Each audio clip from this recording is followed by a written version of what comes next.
Бројот на протерани лица од Германија годинава е значително поголем во споредба со минатата година. Во првиот квартал од 2024 бројот на депортација е поголем за 1/3, пишува весникот Neue Osnabrücker Zeitung.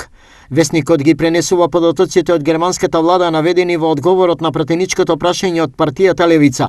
Според нив, од јануари до март оваа година од Германија се протерани 4791 лице, или околу 34% повеќе во споредба со истиот период лани.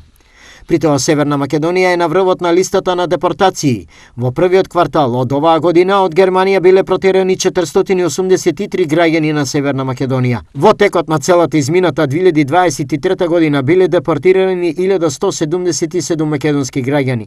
Од протераните 483 македонски граѓани во првиот квартал од годинава 233 биле жени и 227 малолетни лица.